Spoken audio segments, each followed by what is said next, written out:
Oh, ayan. Sige. Oy! Sabi ko, wag... Nangunguha na kayo eh. Ala pa ako? Ah, kaya pala sabi ni Elvin, nakuha na niya yung talong. Galing na nga pala dito si Elvin. Sabi niya, inubos na niya yung talong.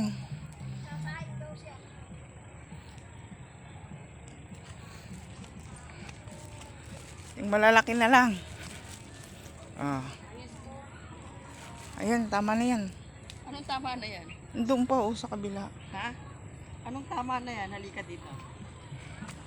Bakit? Mayroon pa? Wala na siyang bunga. Wala na siyang bunga. Dami nga eh. Ito.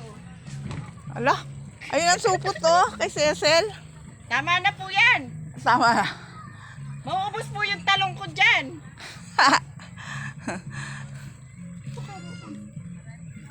Tama na. Huwag nyo na bawasan dyan. Hayaan nyo na. Ay na. Namit na si Remy doon. Lagay sa supot.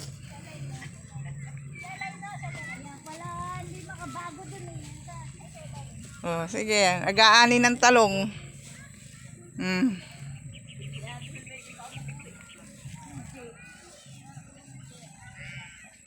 Nasa talay sila.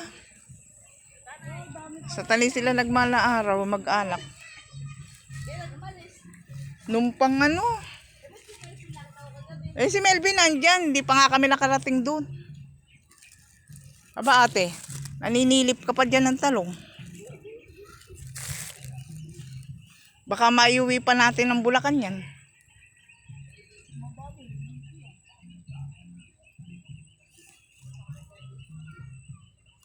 Pwede nga lang mag-uwi ng lupa. Lupa na lang iuwi. Maganda raw yung lupa dito.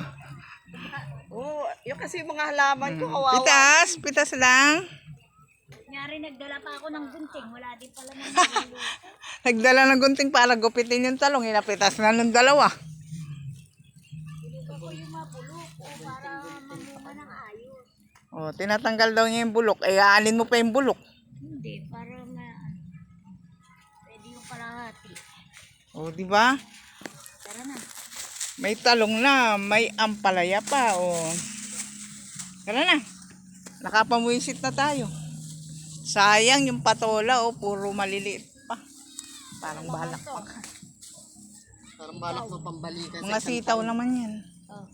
Sitaw. Isang taon, wala na yan. Nado sa likod. Wala yung... Saan?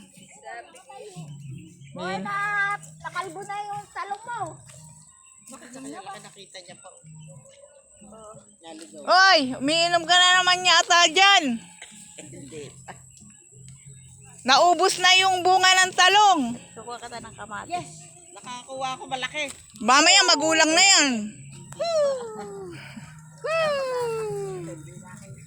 Pinakita ng ate, di ba manguha? Akin na yung gunting. Kuha ka na ng kamatis. Meron pa ba? Ang dami pa. Nasibutang niyo nga.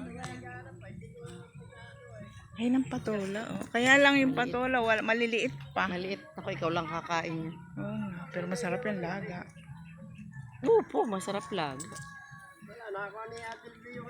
Sabi niya, wala na kayong abutan talong. Nakagaling na ako dun. Kasi doon kami pinapakain.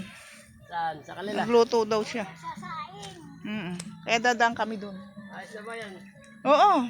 Nanguha pati kami ng alam pala yung mga nabaloktot.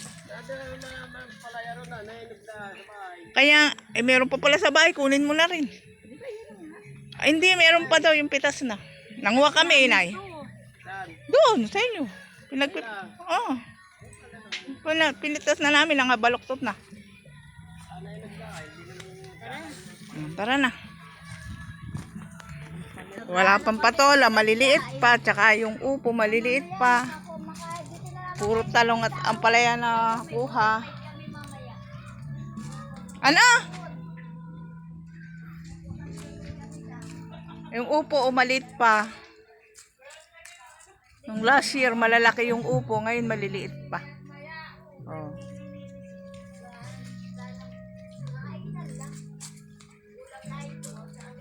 Hapunan yun, di ba? Munta sila boy dun. Maliit pa yung ano, upo. Wala, nakabalo pa. Ay, lalo na kung si ate mo magtatalop.